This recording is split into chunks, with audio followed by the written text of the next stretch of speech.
Sen beni hiç zaman başa düşmedin.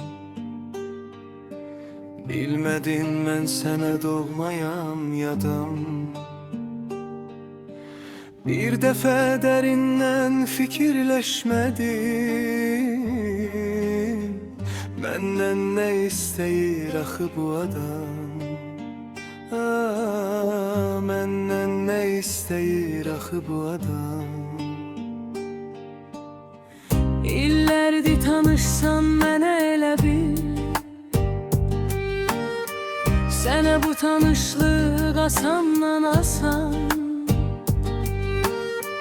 Adını söyləmək təqdimat deyil, sən özünü tanımamısan. Sen özünü tanımamısan. Belki de bu addım çok tezdir hele. Gelsene özünü tanıdım biraz.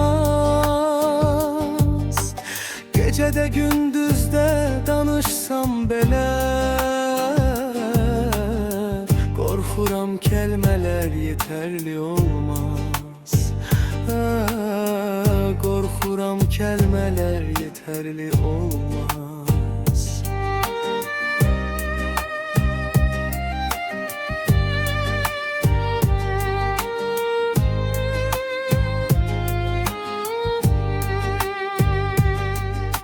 Ben senin kalbine çok uzak biri, sen benim kalbimin ilk məhəbbəti. Ben senin ömrünün tesadüfleri, sen benim ömrümün tek hakikati. Sen benim ömrümün tek hakikati. Ben seni her defa görerken ölen, gemini yürekte taşıyan biri. Sen ise sevinen, danışan, gülen, özü öz keyfinde yaşayan biri. Özü öz keyfinde yaşayan biri. Ben necə söyləyə bilmirəm axı, sen benim əsrətim, dərdim, sərimsən.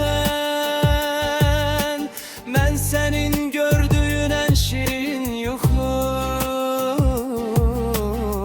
sen benim yuxusuz gecelerimsən. Sen benim yuxusuz gecelerimsən. İndi öz-özünü tanıdın sende. Ey beni yaşadan öldüren adam, 1000 ilde yaşasam zillet içinde, ben bu tanışlığa yine de şadam. Ben bu tanışlığa yine de şadam.